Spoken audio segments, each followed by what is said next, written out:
أعوذ بالله من الشيطان الرجيم بسم الله الرحمن الرحيم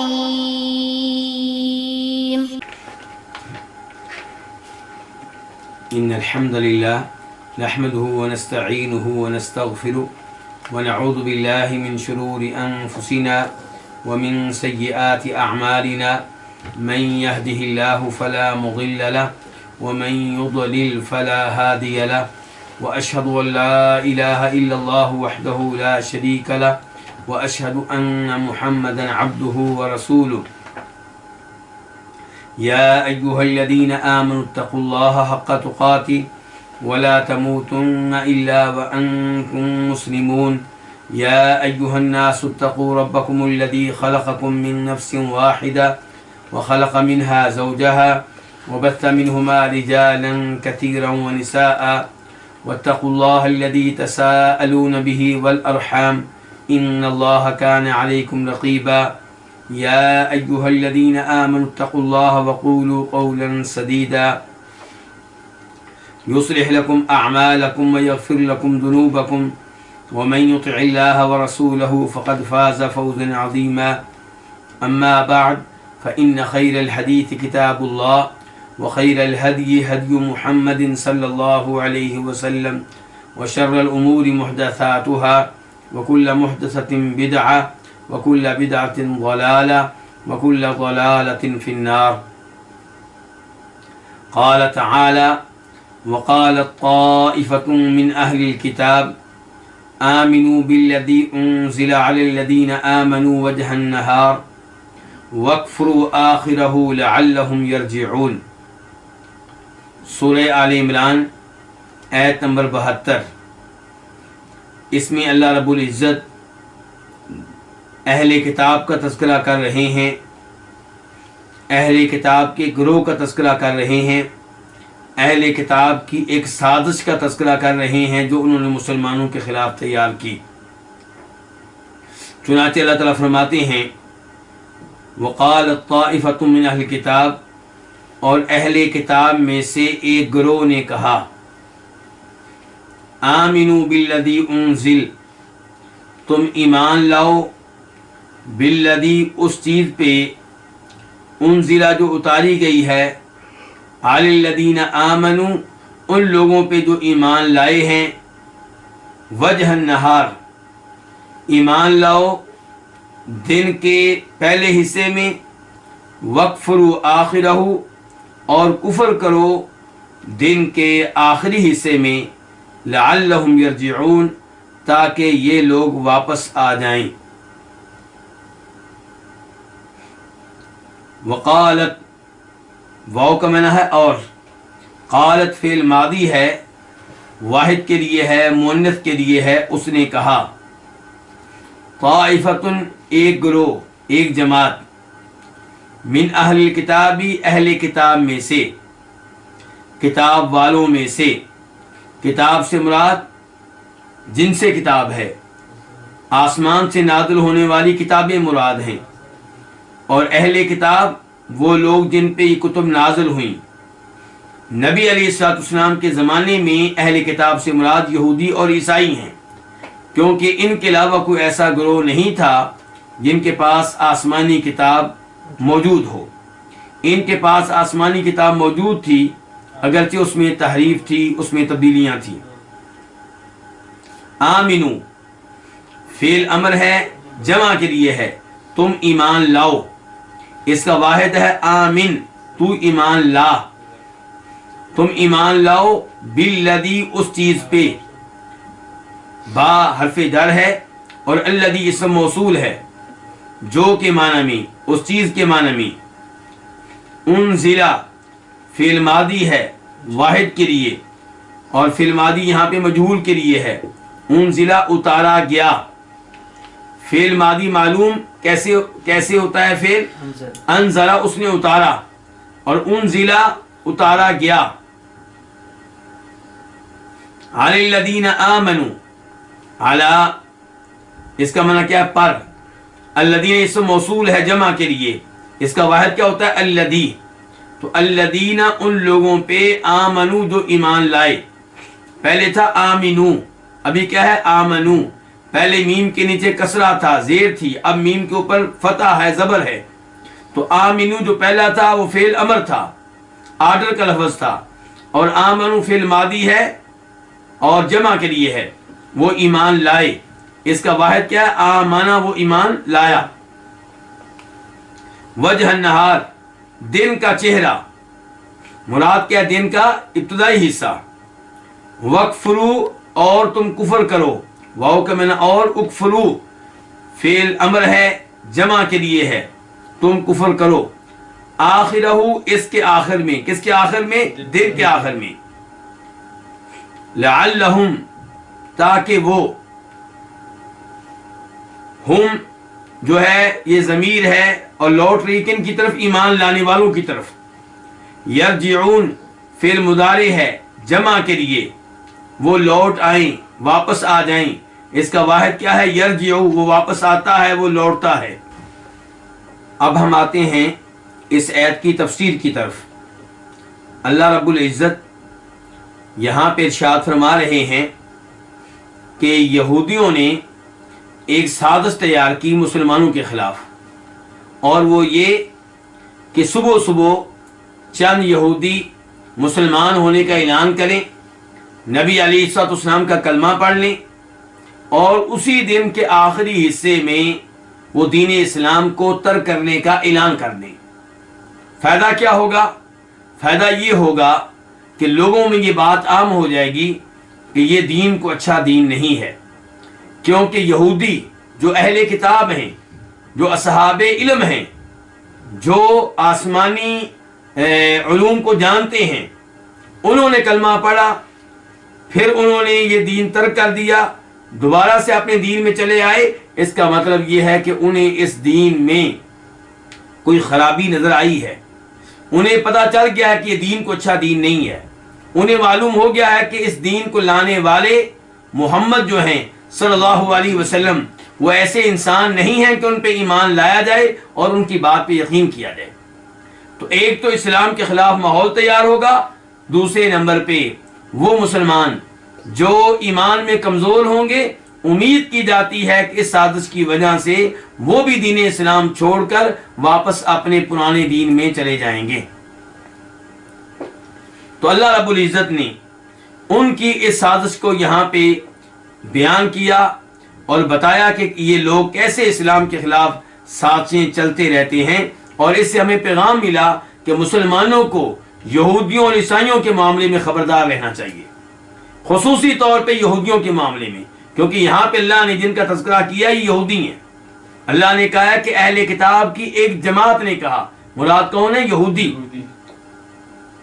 تو اس لیے مسلمان یہودیوں کے معاملے میں مسلمانوں کو ہر وقت خبردار رہنا چاہیے، کیونکہ یہ مسلمانوں کے خلاف سازشیں تیار کرتے رہتے ہیں. اور یہاں سے ایک اسلامی حد کی حکمت بھی معلوم ہوئی. نبی علیہ السلام ارشاد فرماتے ہیں، صحیح حدیث ہے کہ من بدل دینہ فاقتلوہ، جو دین اسلام قبول کرنے کے بعد اسے ترک کر دے اسے کیا کرو؟ قتل کر دو. اسلام کی اس حد کے اوپر کئی لوگ اعتراض کرتے ہیں، کئی لوگ اس کی وجہ سے اسلام کے خلاف پروپیگنڈا کرتے ہیں، لیکن پروپیگنڈا کرنے والے یہ بھول جاتے ہیں کہ اسلام دین حق ہے، دین باطل نہیں ہے. اس کا اس معاملے میں باقی ادیان سے مقابلہ نہیں کیا جا سکتا. تو دین حق کو جب کوئی چھوڑے گا تو اسے سزا ملے گی، اور عیسائیت کو، یہودیت کو کوئی چھوڑے گا تو اسے سزا نہیں ملے گی، بلکہ اس کی حوصلہ افزائی کی جائے گی، کیونکہ وہ ادیان کینسل ہو چکے، وہ ادیان باطلہ ہیں، ان میں تحریف کی جا چکی اور ان کا زمانہ بھی ختم ہو چکا. نبی علیہ الصلوۃ والسلام کے آنے کے بعد ان ادیان کی کوئی حیثیت نہیں ہے. تو دین اسلام جو قبول کرے پھر اسے ترک کرے تو اسے قتل کیا جائے گا، تاکہ ایسی سازشوں کا دروازہ بند کیا جا سکے. مرتد ہونے والے کو پتہ ہونا چاہیے کہ اگر میں نے دین اسلام ترک کیا تو مجھے سزا ملے گی، میری گردن میرے جسم سے الگ کر دی جائے گی. اور پھر ایسی سازشوں کا حصہ بننے کے لیے کوئی بھی صاحب عقل تیار نہیں ہوگا۔ اب ہم آتے ہیں آیت نمبر 73 کی طرف۔ اللہ تعالیٰ فرماتے ہیں وَلَا تُؤْمِنُوا إِلَّا لِمَنْ تَبِعَ دِينَكُمْ قُلْ إِنَّ الْهُدَى هُدَى اللَّهِ أَنْ يُؤْتَى أَحَدٌ مِثْلَ مَا أُوتِيتُمْ أَوْ يُحَاجُّوكُمْ عِنْدَ رَبِّكُمْ قُلْ إِنَّ الْفَضْلَ بِيَدِ اللَّهِ يُؤْتِيهِ مَن يَشَاءُ وَاللَّهُ وَاسِعٌ عَلِيمٌ۔ اور تم یہ بات تسلیم نہ کرو کہ کسی کو ویسی کوئی چیز دی جا سکتی ہے جو تمہیں دی گئی ہے، یا وہ تم سے جھگڑا کر سکتے ہیں تمہارے رب کے ہاں سوائے اس شخص کے جو تمہارے دین کے تابع ہو۔ قل آپ کہہ دیں ان الہدا ہدی اللہ، بے شک ہدایت اللہ ہی کی ہدایت ہے۔ قل آپ کہہ دیں ان الفضل بید اللہ، بے شک سارا فضل اللہ کے ہاتھ میں ہے۔ یؤتیہ، وہ یہ فضل دیتا ہے، من یشاء، جس کو چاہتا ہے۔ واللہ واسع علیم، اور اللہ تعالیٰ بہت وسعت والا ہے، کمال علم والا ہے۔ اب ہم آتے ہیں اس آیت کے الفاظ اور مفردات کی طرف۔ ولا تؤمنوا، 3 الفاظ ہیں، واو اس کا معنی اور، لا نہیں کے لیے ہے، کسی کام سے روکنے کے لیے، منع کرنے کے لیے۔ تؤمنوا یہ اصل میں تھا تؤمنون، نون جو آخر میں تھا وہ تب گرا دیا گیا جب اس سے پہلے لا آیا۔ تو تؤمنون کا معنی کیا ہوتا ہے؟ تم ایمان لاتے ہو یا تم ایمان لاؤ گے، لیکن جب اس سے پہلے لا آ گیا تو اب معنی کیا ہو گیا؟ تم ایمان نہ لاؤ، تم یہ بات تسلیم نہ کرو، تم اس بات کی تصدیق نہ کرو، تم یہ بات نہ مانو۔ کون سی بات؟ ان یؤتی احد، ولا تؤمنوا کے بعد میں ترجمہ کس کا کر رہا ہوں؟ ان یؤتی احد کا ترجمہ کر رہا ہوں، اور درمیان میں ایک لائن میں نے فی الحال چھوڑ دی ہے، کیونکہ ان یؤتی کا تعلق کس سے ہے؟ ولا تؤمنوا سے۔ اور تم یہ بات تسلیم نہ کرو، کون سی بات؟ ان یؤتی احد، کہ کسی کو دیا جا سکتا ہے۔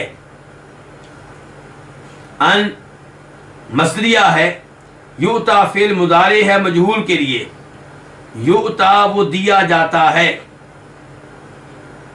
احد کوئی، ان یؤتی احد کہ کسی کو دیا جا سکتا ہے، مثلا جیسا، جس طرح، ویسا، ما جو تم دیے گئے ہو۔ ما اسم موصول ہے الذی کے معنی میں، جو کے معنی میں۔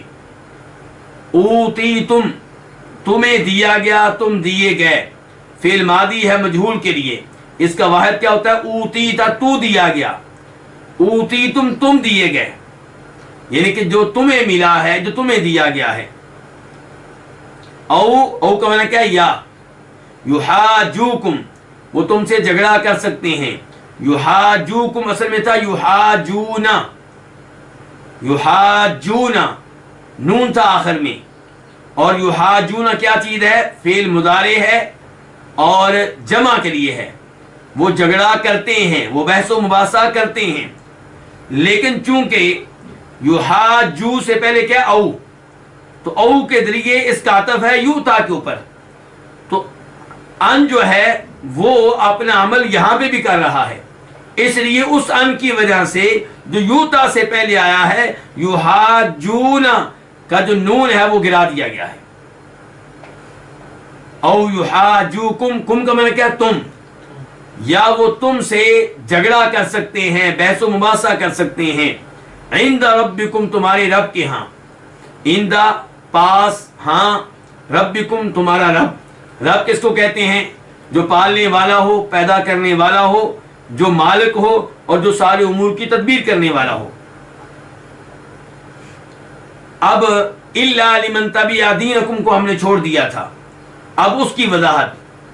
اب آپ دیکھیں ترجمہ یوں بن رہا ہے کہ ولا تؤمنوا، تم یہ بات تسلیم نہ کرو کہ ان یؤتی احد، کہ کسی کو دیا جا سکتا ہے، کسی کو ایسی چیز دی جا سکتی ہے جس طرح کی چیز تمہیں دی گئی ہے.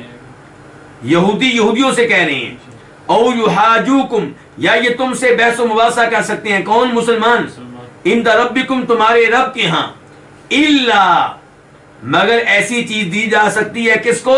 لمن تبع دینکم، اس کو جو تمہارے دین کا تابع ہو، تمہارے دین پہ چلنے والا ہو، تمہارے دین کی پیروی کرنے والا ہو. لمن دو الفاظ ہیں. لام جس کا معنی کے لیے، کے واسطے. من جو، تابع پیروی کرے، فعل ماضی ہے واحد کے لیے. دینکم تمہارے دین کی. قل آپ کہہ دیں، قل آپ کہہ دیں. یہ جملہ معترضہ ہے، فعل امر ہے واحد کے لیے. ان توکید کے لیے آتا ہے. اس کا معنی اردو میں آپ کریں گے بے شک، یقیناً، بلا شبہ. یقیناً الہدا، ہدایت، ہد اللہ، اللہ ہی کی ہدایت ہے. یعنی کہ ہدایت وہی ہے جو دینے والا کون ہو؟ اللہ تعالیٰ ہو. قل ان الفضل بید اللہ، قل کے بارے میں وضاحت ہو چکی ہے، انہ کے اوپر بھی گفتگو ہو چکی ہے. الفضل، فضل کو کہتے ہیں. بید اللہ، اللہ کے ہاتھ میں ہے. بید یہ دو الفاظ ہیں، با اور ید. با حرف جر ہے اور ید کا معنی کیا ہوتا ہے؟ ہاتھ. آپ کہہ دیں بے شک سارے کا سارا فضل کس کے ہاتھ میں ہے؟ اللہ کے ہاتھ میں ہے. یؤتیہ یہ دو الفاظ ہیں، یؤتی اور ہی یہ ضمیر ہے. یؤتی وہ دیتا ہے، فعل مضارع ہے واحد کے لیے. کون دیتا ہے؟ اللہ تعالیٰ. یؤتی ہی ضمیر کدھر جا رہی ہے؟ فضل کی طرف، کہ اللہ اپنا فضل دیتا ہے. من یشاء جس کو چاہتا ہے. من اسم موصول ہے، جو کے معنی میں، جس کے معنی میں، جس کو. یشاء وہ چاہتا ہے. یشاء فعل مضارع ہے واحد کے لیے. واللہ اللہ تعالی واسع وسعت والا ہے. علیم کمال علم والا ہے، مکمل علم والا ہے، خوب علم والا ہے. اب ہم آتے ہیں اس آیت کی تفسیر کی طرف. پچھلی آیت میں بھی اللہ رب العزت نے یہودیوں کی گفتگو نقل کی ہے کہ انہوں نے اپنے لوگوں سے کہا کہ تم صبح صبح اس کلام پہ ایمان لے آیا کرو جو مسلمانوں پہ نازل ہوا. وہ کون سا کلام ہے؟ قرآن. اور شام کے وقت کفر کرو، کہو کہ ہم اس کلام کو نہیں مانتے. فائدہ کیا ہوگا؟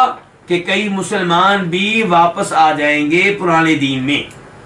اب کہہ رہے ہیں آپس میں ایک دوسرے سے کہ تم اس بات کو تسلیم نہ کرو، تم یہ بات نہ مانو کہ جیسے اعزازات اللہ نے تمہیں دیے ہیں، جیسے نبوتیں اللہ نے تمہیں دی ہیں، جیسے اللہ نے نبی تمہاری طرف بھیجے ہیں، جیسے اللہ نے کتاب تمہارے اوپر نازل کی ہے، جیسے شریعت اللہ نے تمہارے اوپر نازل کی ہے، جیسے اللہ نے کئی ایک فضائل تمہیں دیے ہیں، ایسے فضائل کسی اور کو مل جائیں، کسی اور کو ایسی کتاب مل جائے، کسی اور کو ایسے نبی مل جائیں، کسی اور کو ایسی شریعت مل جائے، یہ بات نہ ماننا، اس بات کو تسلیم نہ کرنا. ایسا ممکن ہی نہیں ہے. یعنی کہ تم ہی اللہ کے پیارے ہو. نحن ابناء اللہ وحباؤ، وہ کہا کرتے تھے ہم اللہ کے بیٹے اور اللہ کے محبوب ہیں. تو تم اللہ کا پسندیدہ شعب ہو، تم اللہ تعالیٰ کی پسندیدہ قوم ہو، تم اللہ کے بیٹے ہو، تم اللہ کے محبوب ہو. یہ سارے انعامات تمہارے لیے تھے، یہ سارے اعزازات تمہارے لیے تھے. کسی اور کو ایسا اعزاز مل جائے یہ ممکن نہیں ہے. اور اس بات کو بھی تسلیم نہ کرو کہ یہ لوگ قیامت کے دن اللہ تعالیٰ کے ہاں تم سے کوئی جھگڑا کریں گے، بحث و مباحثہ کریں گے، یہ کہیں گے کہ ہم نے ان تک دین پہنچا دیا تھا، یہ ایمان لے کر نہیں آئے، یہ منکر بنے. نہیں، ایسی کوئی بات نہیں ہے. تم تو اللہ کے بہت پیارے ہو، تم اللہ کے بیٹے ہو، تم اللہ کے محبوب ہو، تم سے کوئی بات پرس نہیں ہوگی اور نہ تمہارے جیسے اعزازات کسی اور کو ملیں گے. ہاں الا لمن تبع دینکم، تمہارے جیسے اعزازات اسی شخص کو مل سکتے ہیں جو تمہارے دین کا پیروکار بن جائے، جو یہودی بن جائے، جو تورات کو اختیار کرنے والا بن جائے. اللہ تعالیٰ فرماتے ہیں قل آپ کہہ دیں ان الہدا ہد اللہ، ہدایت تو اللہ ہی کی ہے. ہدایت کا مالک کون ہے؟ اللہ تعالیٰ. تو یہاں پہ ہدایت سے مراد کیا ہے؟ دین اسلام، وہ شریعت جو اللہ کے رسول علیہ الصلوۃ والسلام پہ نازل ہوئی، یہ ہے اصل ہدایت. اور اس ہدایت کا مالک اللہ ہے، جس کو چاہتا ہے ہدایت دیتا ہے، جس کو اللہ ہدایت دے دے اس کو کوئی گمراہ نہیں کر سکتا، تم جتنی مرضی سازشیں کر لو، اور جس کو اللہ تعالیٰ ہدایت سے محروم رکھے اسے کوئی ہدایت کی نعمت سے مالا مال نہیں کر سکتا، کوئی نواز نہیں سکتا۔ اللہ رب العزت نے اپنے محبوب سے کہہ دیا تھا، خاتم النبیین علیہ الصلوۃ والسلام سے کہہ دیا تھا، انک لا تہدی من احببت ولکن اللہ یہدی من یشاء، آپ جس کو چاہیں ہدایت دے لیں، ایسا نہیں ہوتا، ہدایت اسے ملتی ہے جسے اللہ چاہے۔ اور اس ہدایت سے مراد کون سی ہدایت ہے؟ ہدایت توفیق۔ ایک ہے گائیڈ کر دینا، رہنمائی کر دینا، یہ ہدایت اللہ تعالیٰ بھی دیتے ہیں، قرآن بھی دیتا ہے، انبیاء کرام بھی دیتے ہیں علیہم السلام، اور انبیاء کرام کے وارث علماء کرام بھی دیتے ہیں۔ لیکن وہ ہدایت جسے ہدایت توفیق کہتے ہیں، کسی کو توفیق دے دینا کہ وہ شریعت کو قبول کر لے، وہ ایمان لے آئے، وہ کلمہ پڑھ لے، وہ دین حق پہ چل پڑے، یہ ہدایت دینے والا صرف ایک اللہ ہے، اس کے علاوہ کوئی نہیں ہے۔ اور اس میں یہ بھی پیغام ہے، قل ان الہدی ھدی اللہ، اس میں یہ بھی پیغام ہے کہ جو ہدایت چاہتا ہے، جو حقیقی کامیابی چاہتا ہے، جو جنت کی راہ پہ چلنا چاہتا ہے، جو جنت تک پہنچنا چاہتا ہے، جو اپنے رب تک پہنچنا چاہتا ہے، وہ اللہ کی منت کرے، اللہ سے دعائیں کرے، اللہ سے درخواست کرے کہ یا اللہ مجھے ہدایت دے دے، کیونکہ ہدایت کا مالک وہ ہے۔ اس ایسے بھی پتا چلا کہ یہودی آخرت پہ ایمان رکھتے تھے، اسی لیے یہودیوں کو حوصلہ دے رہے ہیں کہ تمہیں ان مسلمانوں سے ڈرنے کی ضرورت نہیں ہے، تمہارے ذہن میں یہ بات نہ آئے کہ تمہارے رب کے ہاں یہ کل تم سے کوئی بحث و مباحثہ کر سکیں گے، کوئی حجت قائم کر سکیں گے، ایسی کوئی بات نہیں ہے۔ تو بحث و مباحثے کا انکار ہے، آخرت کا انکار نہیں ہے۔ قل ان الفضل بید اللہ، اللہ تعالیٰ کہہ رہے ہیں کہ آپ ان کو بتا دیں کہ سارا فضل اللہ کے ہاتھ میں ہے، وہ جس کو چاہے، جس قوم کو چاہے نبوت دے دے، جس قوم سے چاہے کسی نہ کسی کو نبی بنا دے، وہ جس پہ چاہے اپنی آسمانی کتاب نازل کر دے۔ یہ سارے اعزازات، یہ ساری سعادتیں اسی کے ہاتھ میں ہیں، جس کو چاہتا ہے نواز دیتا ہے، جس کو چاہتا ہے محروم رکھتا ہے۔ نبی علیہ الصلوۃ والسلام ہر نماز کے بعد کیا پڑھا کرتے تھے؟ اللہم لا مانع لما اعطیت ولا معطی لما منعت، اے اللہ جو تو دے اس کے سامنے کوئی رکاوٹ نہیں بن سکتا، اور جسے تو روک لے نہ دے اسے کوئی دے نہیں سکتا۔ تو سارے معاملات کس کے ہاتھ میں ہیں؟ اللہ رب العزت کے ہاتھ میں ہیں۔ یؤتیہ من یشاء، وہ جس کو چاہتا ہے اپنا فضل دیتا ہے، جس پہ چاہتا ہے اپنا فضل کر دیتا ہے، جس کو چاہتا ہے نبی بناتا ہے، جس کو چاہتا ہے دین اسلام دیتا ہے، اور جس کو چاہتا ہے اسے محروم رکھتا ہے۔ یہاں پہ ایک تو آپ یہ نوٹ کریں کہ اللہ تعالیٰ کہہ رہے ہیں کہ سارے کا سارا فضل کس کے ہاتھ میں ہے؟ تو یہاں پہ اللہ کی طرف ہاتھ کی نسبت کی گئی ہے، اس کا مطلب یہ ہے کہ اللہ تعالیٰ کے ہاتھ ہیں اور ہم اس پہ ایمان لاتے ہیں۔ کئی لوگ تعویل سے کام لیتے ہیں، وہ کہتے ہیں اللہ کے ہاتھ سے مراد اللہ کی قدرت ہے، اللہ کے ہاتھ سے مراد اللہ کی نعمت ہے، جبکہ صحیح بات یہ ہے کہ اللہ کے ہاتھ سے مراد اللہ کے ہاتھ ہیں۔ قدرت یا نعمت پہ اللہ کے ہاتھوں کو محمول کرنا، اللہ کے ہاتھوں کا معنی یہ کرنا کہ اس سے مراد اللہ کی قدرت ہے یا اللہ کی نعمت ہے، یہ کیا ہے؟ یہ اصل معنی سے بھاگنا ہے، یہ اصل معنی سے راہ فرار اختیار کرنا ہے، اور ہم حقیقی معنی کو مانتے ہیں کہ سارے کا سارا فضل اللہ تعالیٰ کے ہاتھ میں ہے۔ تو اللہ تعالیٰ کے ہاتھ ہیں، اس میں کوئی شک و شبہ نہیں ہے، بلکہ اللہ تو یہاں تک بیان کرتے ہیں کہ وما قدر اللہ کا قدری والارض جمیعا قبضتہ یوم القیامہ، کہ اللہ تعالیٰ کی لوگوں نے ویسے تعظیم نہیں کی جیسے اللہ کی تعظیم کا حق تھا۔ اللہ تعالیٰ کہتے ہیں قیامت کے دن ساری کی ساری زمینیں میری مٹھی میں ہوں گی۔ تو اس سے مزید پتہ چلا کہ اللہ تعالیٰ کے ہاتھ ہیں، بلکہ حدیث میں اللہ تعالیٰ کی انگلیوں کا بھی تذکرہ آتا ہے۔ فرماتے ہیں نبی علیہ الصلوۃ والسلام کہ بندوں کے دل اللہ کی انگلیوں میں سے 2 انگلیوں کے درمیان ہیں، انہیں جیسے چاہتا ہے پھیرتا ہے۔ اور مسلم شریف کی حدیث ہے، فرماتے ہیں نبی علیہ الصلوۃ والسلام کہ اللہ تعالیٰ رات کے وقت ہاتھ پھیلاتے ہیں، کیوں؟ تاکہ وہ شخص جو دن کے ٹائم گناہ کرتا رہا ہے توبہ کر لے، اور اللہ تعالیٰ دن کے ٹائم ہاتھ پھیلاتے ہیں تاکہ وہ جو رات کو گناہ کرتا رہا ہے وہ توبہ کر لے۔ تو اللہ تعالیٰ کے ہاتھ ہیں، اس میں کوئی شک و شبہ نہیں ہے۔ تعویل سے بچنا چاہیے، تعویل سے گریز کرنا چاہیے۔ اللہ نے اپنے ہاتھوں سے پیدا کیا تھا کس کو؟ آدم علیہ السلام کو۔ یؤتیہ من یشاء، اللہ اپنا فضل دیتا ہے جس کو چاہتا ہے۔ اس سے پتہ چلا کہ اللہ تعالیٰ کے کئی افعال اختیاری ہیں جو اللہ کی مشیت کے تابع ہیں۔ اللہ جب چاہتے ہیں انہیں سر انجام دیتے ہیں اور جب چاہتے ہیں سر انجام نہیں دیتے۔ تو یہاں پہ اللہ تعالیٰ کہہ رہے ہیں میں دیتا ہوں جس کو چاہتا ہوں۔ تو اس میں بھی ان لوگوں کے غلط عقیدے کا رد ہے جو کہتے ہیں، جو اللہ تعالیٰ کے اختیاری افعال کا انکار کرتے ہیں۔ تو اللہ تعالیٰ یؤتیہ من یشاء، وہ دیتا ہے جب چاہتا ہے اور جس کو چاہتا ہے دیتا ہے۔ لیکن ایک بات ذہن میں رہے کہ اللہ تعالیٰ کی مشیت اللہ تعالیٰ کی حکمت کے تابع ہے۔ وما تشاءون الا ان یشاء اللہ ان اللہ کان علیما حکیما، کہ اے لوگو تمہاری مشیت اللہ کی مشیت کے تابع ہے اور اللہ کی مشیت اللہ کی حکمت کے تابع ہے۔ اللہ جس کو دیتے ہیں کسی نہ کسی حکمت کی وجہ سے دیتے ہیں۔ اللہ کا کوئی بھی کام حکمت سے خالی نہیں ہے۔ یہ الگ بات ہے کہ اللہ کے کئی کاموں کی حکمتیں ہمیں معلوم ہو گئیں، اللہ نے بتا دی، اللہ کے رسول نے بتا دی صلی اللہ علیہ وسلم، اور اللہ کے بہت سارے ایسے افعال ہیں جن کی حکمتیں ہم نہیں جانتے۔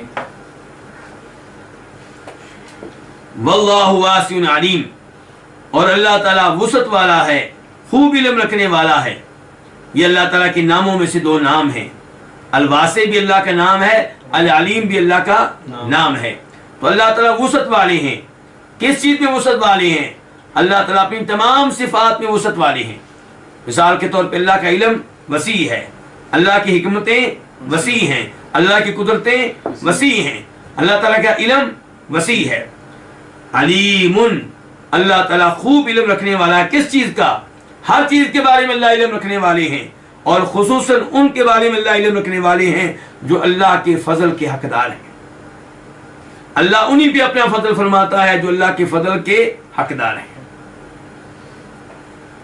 اس کے بعد آیت نمبر 74 اللہ تعالیٰ فرماتے ہیں یختص برحمتہ من یشاء واللہ ذو الفضل العظیم، وہ اپنی رحمت کے ساتھ خاص کرتا ہے جس کو چاہتا ہے اور اللہ فضل عظیم والا ہے۔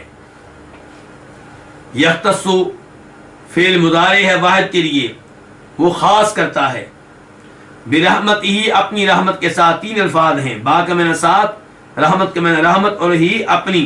اپنی سے مراد کون؟ اللہ۔ اللہ تعالیٰ اپنی رحمت کے ساتھ خاص کرتا ہے، من یشاء جس کو چاہتا ہے۔ من یشاء کے اوپر گفتگو ہو چکی ہے گزشتہ آیت میں۔ واللہ، اللہ تعالیٰ، ذو الفضل العظیم، عظیم فضل والے ہیں۔ یہاں سے پتہ چلا کہ اللہ تعالیٰ کی ایک رحمت وہ ہے جس سے سب لوگ فائدہ اٹھا رہے ہیں، اور ایک ہے اللہ کی خاص رحمت۔ تو اللہ تعالیٰ اپنی خاص رحمت کن پہ فرماتے ہیں؟ جن پہ اللہ تعالیٰ چاہتے ہیں، اور اللہ رب العزت اپنی خاص رحمت انہی پہ فرماتے ہیں جو اللہ کی رحمت کے حقدار ہیں۔ اللہ تعالیٰ کا کوئی بھی کام حکمت سے خالی نہیں ہے۔ اللہ اعلم حیث یجعل رسالتہ، اللہ تعالیٰ علم رکھتے ہیں کہ اللہ نے کس کو رسالت دینی ہے، کس کو رسالت نہیں دینی۔ واللہ ذو الفضل العظیم، اور اللہ رب العزت عظیم فضل والے ہیں۔ اس سے پتہ چلا کہ اللہ کا فضل تھوڑا نہیں ہے، اللہ کا فضل بہت زیادہ ہے۔ تو اللہ تعالیٰ کا فضل جو ہے اس کے بارے میں کہا گیا عظیم، وہ عظمتوں والا ہے۔ اور اللہ تعالیٰ کے فضل کا اگر آپ اندازہ کرنا چاہتے ہوں تو مسلم شریف کی وہ حدیث آپ لوگوں کی نگاہ میں ہونی چاہیے جسے حدیث قدسی کہتے ہیں، جس میں فرماتے ہیں نبی علیہ الصلوۃ والسلام کہ اگر پہلے انسان سے لے کے آخری انسان تک سارے کے سارے ایک میدان میں جمع ہو جائیں، انسان بھی اور جن بھی، اور پھر اللہ تعالیٰ سے وہ مانگیں جو وہ چاہیں، اور اللہ تعالیٰ سب کو وہ دے دے جو انہوں نے مانگا ہے۔ سب کو دے دینے کے بعد اللہ رب العزت کے خزانوں میں کوئی کمی نہیں آئے گی، جیسے سمندر سے پانی کا ایک قطرہ سوئی کے ذریعے لیا جائے تو سمندر کے پانی میں کوئی کمی نہیں آتی۔ اس سے آپ اندازہ لگا سکتے ہیں کہ اللہ کا فضل کس قدر عظیم ہے۔ اس کے بعد آیت نمبر 75 اللہ تعالیٰ فرماتے ہیں وَمِنْ أَهْلِ الْكِتَابِ مَنْ إِن تَأْمَنْهُ بِقِنْطَارٍ يُؤَدِّهِ إِلَيْكَ وَمِنْهُمْ مَنْ إِن تَأْمَنْهُ بِدِينَارٍ لَا يُؤَدِّهِ إِلَيْكَ إِلَّا مَا دُمْتَ عَلَيْهِ قَائِمًا ذَلِكَ بِأَنَّهُمْ قَالُوا لَيْسَ عَلَيْنَا فِي الْأُمِّيِّينَ سَبِيلٌ وَيَقُولُونَ عَلَى اللَّهِ الْكَذِبَ وَهُمْ يَعْلَمُونَ۔ اور اہل کتاب میں سے کوئی وہ ہے کہ اگر آپ اسے ایک خزانے پہ امین بنائیں، ایک خزانہ اسے بطور امانت دیں تو یؤدیہ الیک، وہ یہ خزانہ آپ کو واپس کر دے گا۔ اور ان میں سے کوئی وہ ہے کہ اگر آپ اسے ایک دینار بطور امانت دیں تو وہ آپ کو یہ دینار واپس نہیں کرے گا، الا یہ کہ آپ اس پہ مسلسل کھڑے رہیں، مسلسل اس کی نگرانی کرتے رہیں۔ یہ اس وجہ سے ہے کہ انہوں نے کہا کہ ان پڑھوں کے معاملے میں، امیوں کے معاملے میں ہمارے اوپر کوئی راستہ نہیں ہے، کوئی گرفت نہیں ہوگی، کوئی گناہ نہیں ہوگا، اور وہ اللہ پہ جھوٹ کہتے ہیں اس حال میں کہ وہ علم رکھتے ہیں۔ وَمِنْ أَهْلِ الْكِتَابِ، واو کا معنی کیا؟ اور من اہل کتاب، اہل کتاب میں سے، یہ گفتگو ہو چکی ہے کہ اہل کتاب سے مراد کون ہے؟ یہودی اور عیسائی۔ ان میں سے من اسم موصول ہے، کوئی وہ ہے کہ ان اگر تأمن ہو، آپ اس کے پاس امانت رکھیں۔ تأمن اصل میں تھا تأمنو، نون کے اوپر ضمہ تھا، پیش تھی، لیکن ضمہ کو تبدیل کر دیا گیا جزم کے ساتھ، سکون کے ساتھ، کس کی وجہ سے؟ ان کی وجہ سے، ان شرطیہ، کہ اگر آپ اس کے پاس امانت رکھیں، اس کے پاس، کس کے پاس؟ اس اہل کتاب میں سے کسی کے پاس کیا امانت رکھیں؟ بقنطار، ایک خزانہ۔ قنطار کس کو کہتی ہیں؟ کثیر مال کو، بہت بڑے خزانے کو۔ خزانہ کس کا؟ سونے کا، دیناروں کا، اشرفیوں کا۔ تو یؤدی ہی، یہ ان کا جواب ہے۔ یؤدی، یؤدی ہی دو الفاظ ہیں، یؤدی اور ہی۔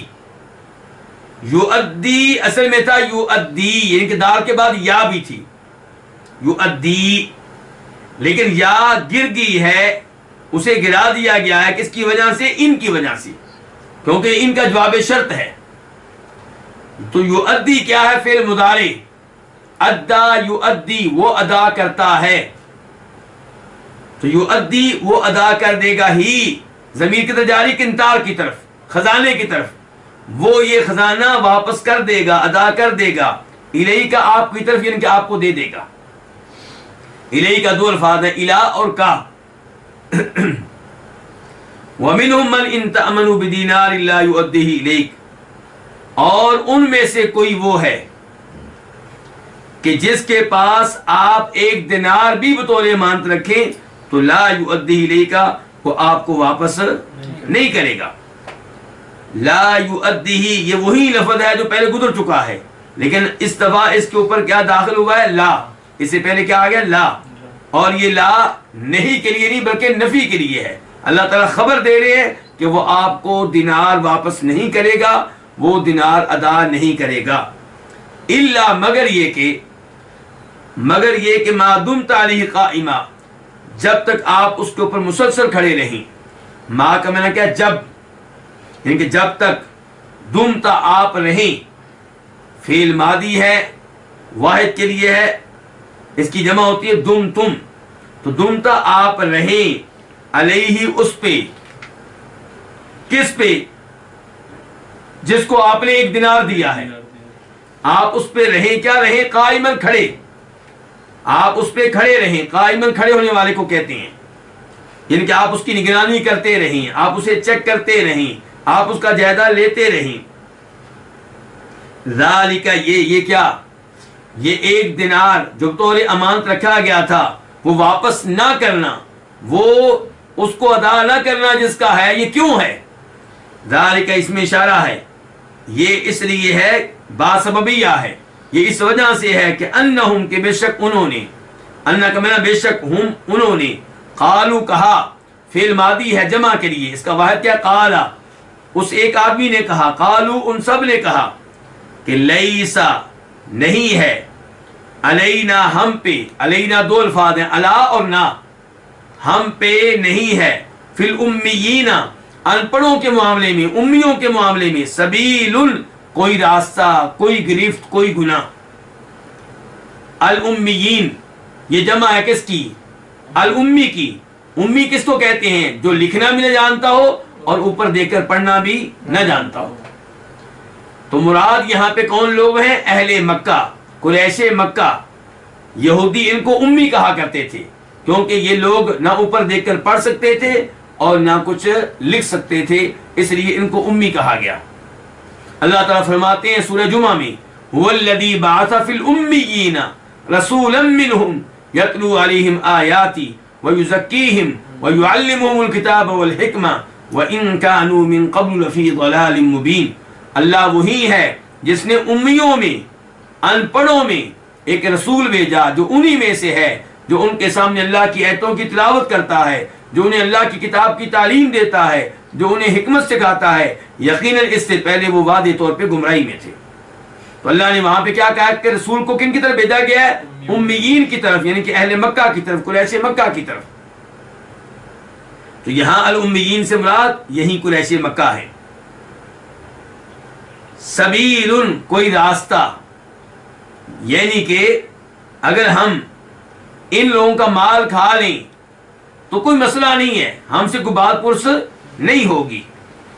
وَيَقُولُونَ اور وہ کہتے ہیں، بھاؤ کہ میں نے اور یقولون فعل مضارع ہے جمع کے لیے، وہ کہتے ہیں علی اللہ، اللہ پہ، اللہ پہ کہتے ہیں، مراد اللہ پہ جھوٹ باندھتے ہیں.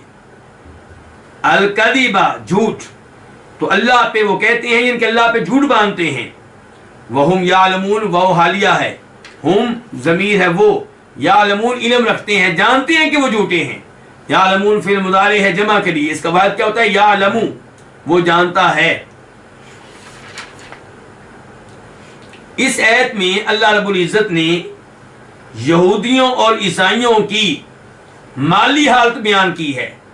پچھلی 2 آیتوں میں اللہ تعالیٰ نے ان کی دینی حالت بیان کی تھی کہ کیسے وہ اسلام اور مسلمانوں کے خلاف سازشیں تیار کیا کرتے تھے، اور یہاں پہ اللہ تعالیٰ بیان کر رہے ہیں کہ ان کی مالی حالت کیا ہے.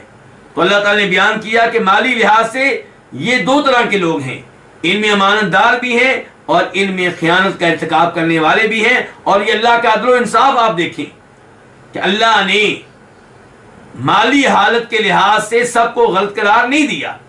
اللہ نے بتا دیا کہ مالی لحاظ سے کئی یہودی عیسائی اچھے ہیں، وہ آپ کا مال اگر آپ ان کے پاس بطور امانت رکھیں گے تو آپ کو واپس کر دیں گے.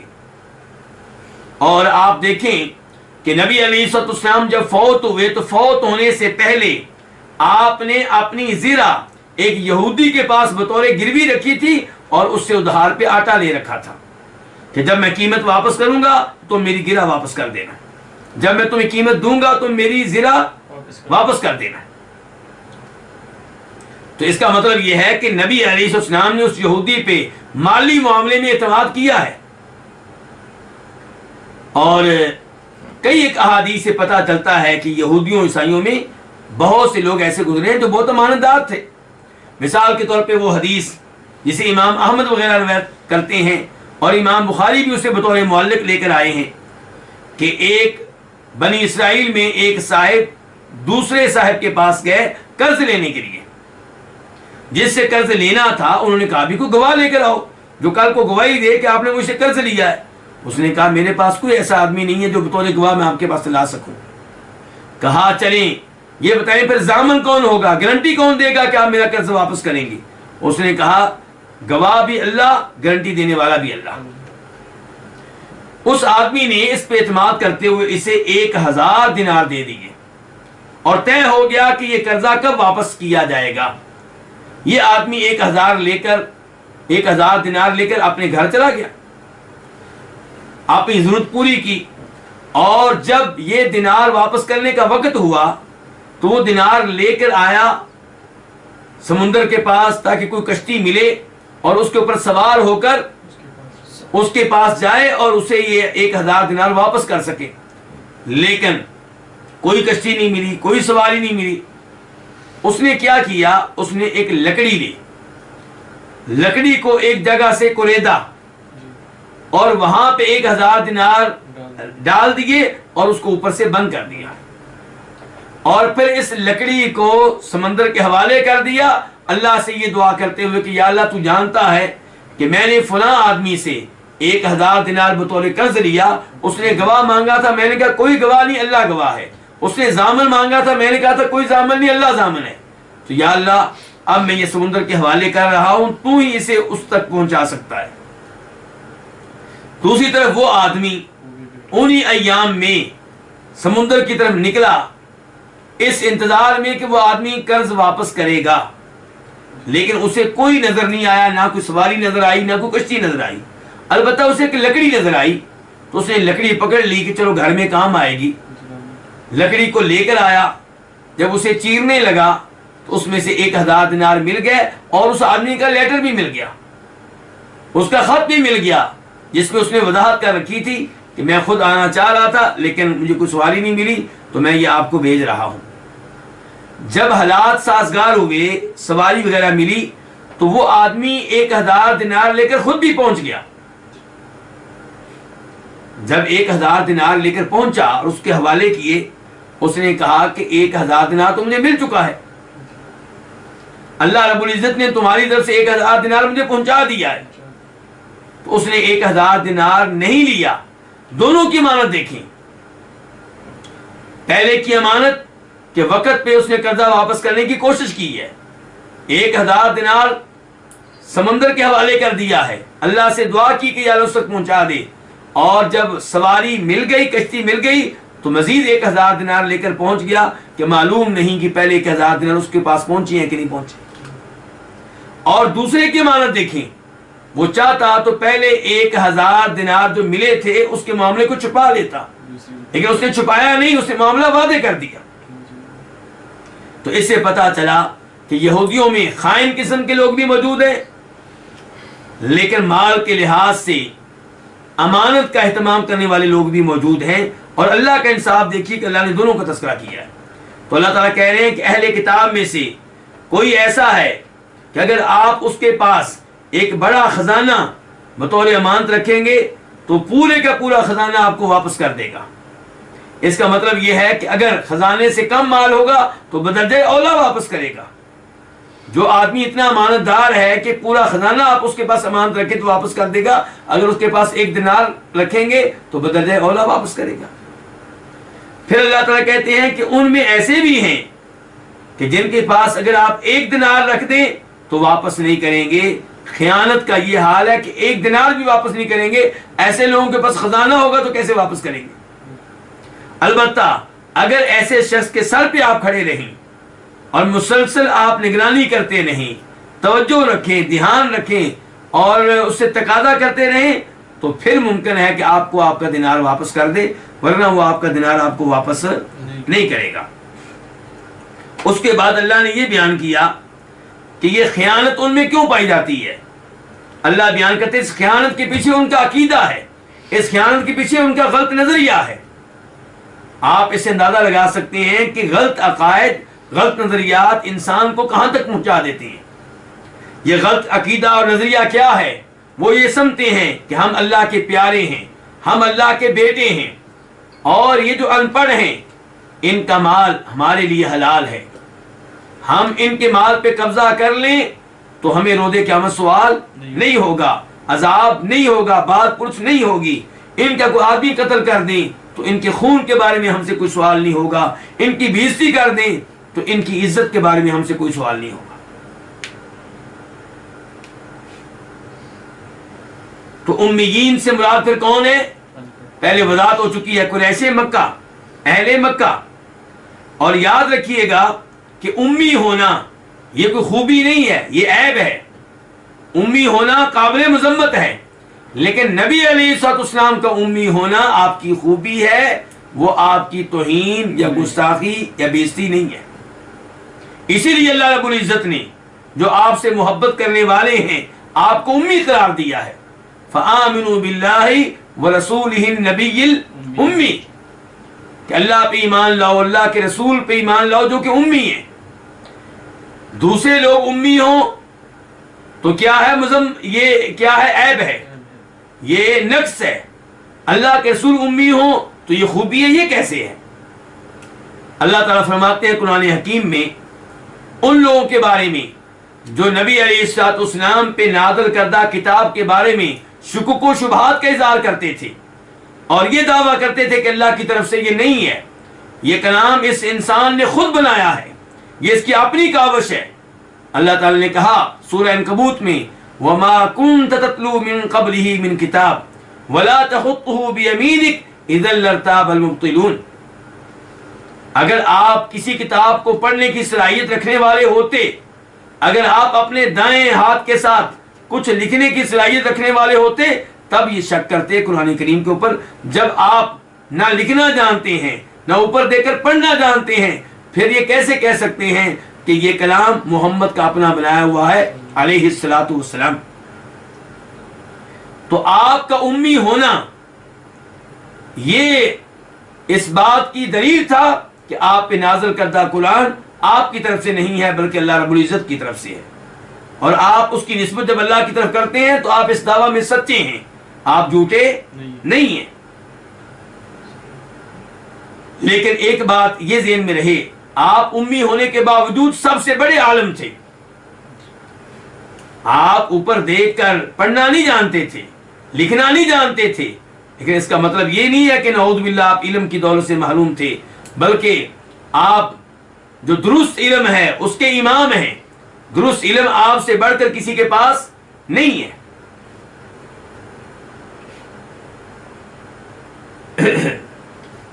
وَيَقُولُونَ عَلَى اللَّهِ الْكَذِبَ وَهُمْ يَعْلَمُونَ. تو ان یہودیوں نے کیا دعویٰ کیا کہ ان لوگوں کا مال ہمارے لیے حلال ہے، ہم ان کا مال کھا پی جائیں ہم سے بات پرس نہیں ہوگی. اور اس عقیدے کی، اس سوچ کی، اس غلط نظریے کی نسبت کس کی طرف کی؟ اللہ کی طرف، یعنی کہ اللہ نے ہمارے لیے حلال کر دیا ہے. اللہ تعالیٰ کہتے ہیں وَيَقُولُونَ عَلَى اللَّهِ الْكَذِبَ، یہ اللہ پہ جھوٹ باندھ رہے ہیں، یہ اللہ پہ جھوٹ باندھ رہے ہیں جبکہ جانتے ہیں کہ یہ جھوٹے ہیں. یہ جانتے ہیں کہ اللہ نے قریش مکہ کا مال یا دیگر اقوام کا مال ان کے لیے حلال نہیں کیا، ہر ایک کا مال ان پہ حرام ہے، لیکن یہ ایسا دعویٰ کرتے ہیں جبکہ جانتے ہیں کہ اس دعوے میں یہ غلط ہیں اور جھوٹے ہیں.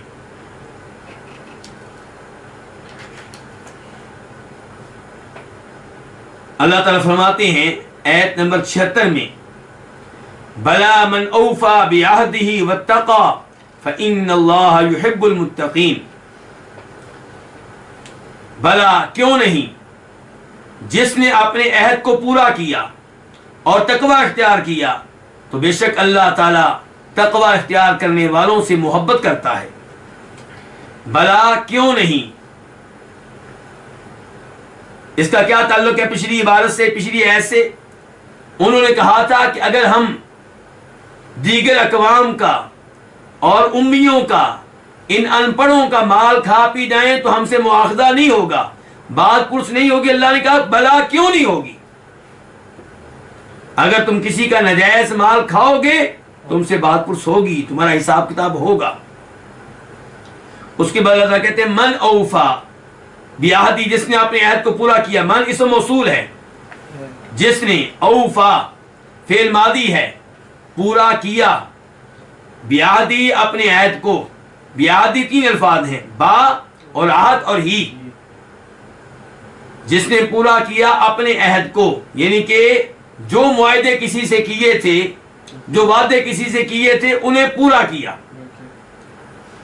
واتقا اور اس نے تقوی اختیار کیا، واو کہ میں نے اور اتقا فی الماضی ہے واحد کے لیے، اس نے تقوی اختیار کیا، پرہیزگاری اختیار کی، فإن اللہ تو بے شک اللہ تعالی، فا جو ہے من کے جواب میں ہے، اور ان کا معنی کیا ہے؟ بے شک، یقیناً، تو بے شک اللہ تعالی یحب محبت کرتا ہے، فعل مضارع ہے واحد کے لیے، المتقین یہ جمع ہے کس کی؟ المتقی کی، المتقی تقوی اختیار کرنے والا، پرہیزگاری اختیار کرنے والا، المتقین تقوی اختیار کرنے والے، پرہیزگاری اختیار کرنے والے۔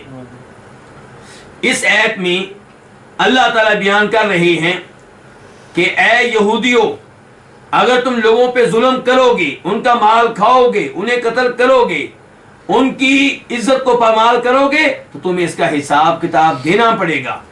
تمہاری یہ سوچ غلط ہے، تمہارا یہ نظریہ غلط ہے کہ تم سے مواخذہ نہیں ہوگا۔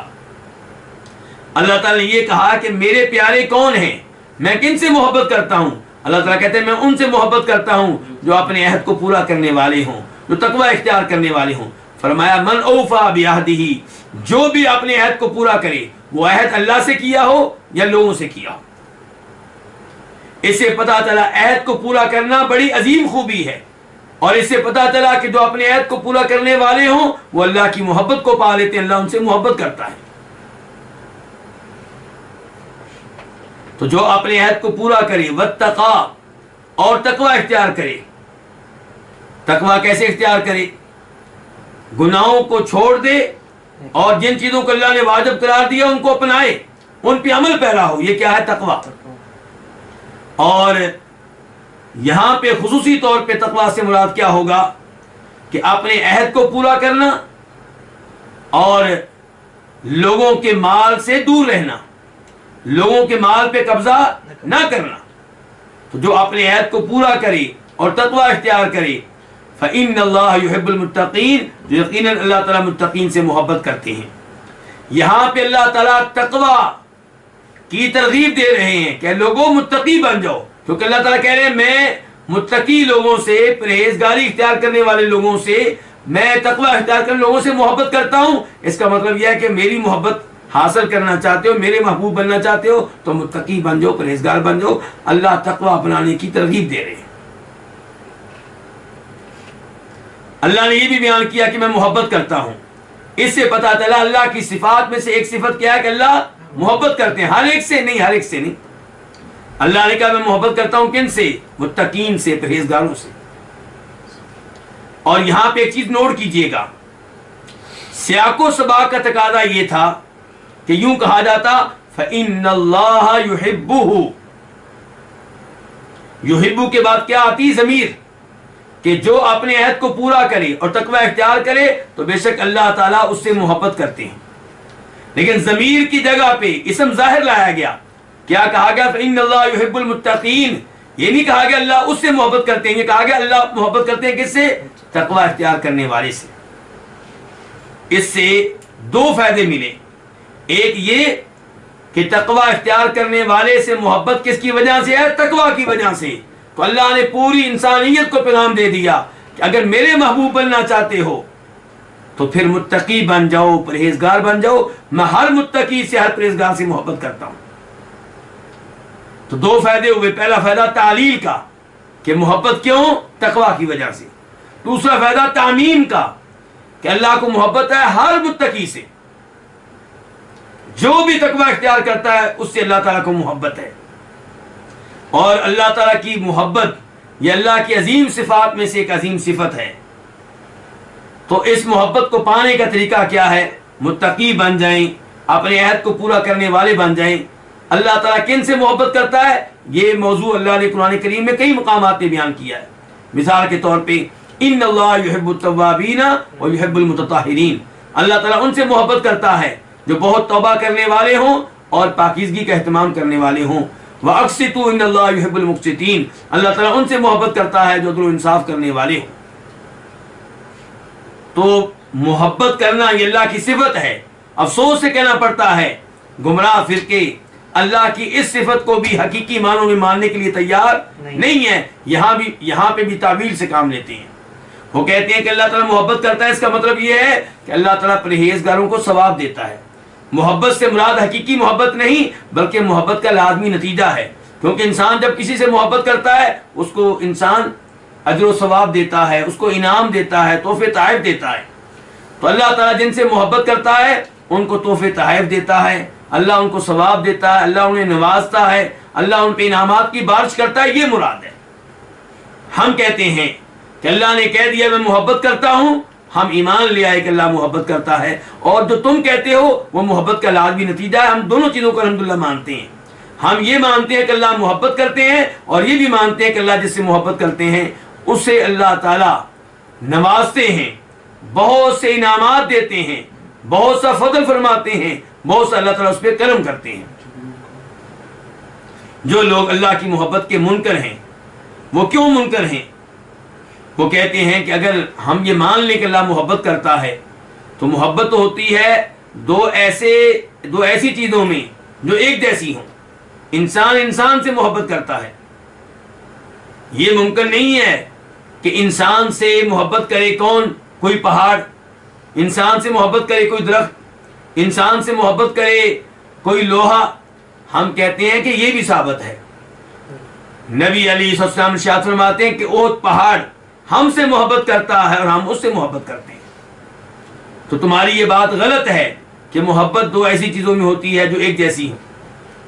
تو اللہ رب العزت کئی لوگوں سے محبت کرتا ہے، اللہ تعالیٰ کئی اعمال سے محبت کرتا ہے، اللہ تعالیٰ نماز سے محبت کرتا ہے، روزے سے محبت کرتا ہے، اللہ تعالیٰ کسی نہ کسی زمانے سے محبت کرتا ہے، جیسے ذوالحجہ کے ابتدائی 10 ایام ہیں۔ اللہ تعالیٰ کئی مقامات سے محبت کرتا ہے جیسے کہ مکہ ہے۔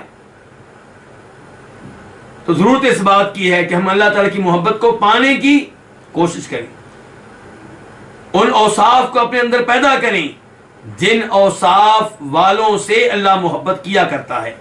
اللہ رب العزت ہمیں صحیح معنوں میں قرآن حکیم سمجھنے کی توفیق عنایت فرمائے، اور اللہ تعالیٰ ہمیں ہر طرح کی گمراہیوں سے محفوظ رکھے۔ وصلی اللہ تعالی علی نبینا محمد وعلی آلہ وصحبہ اجمعین۔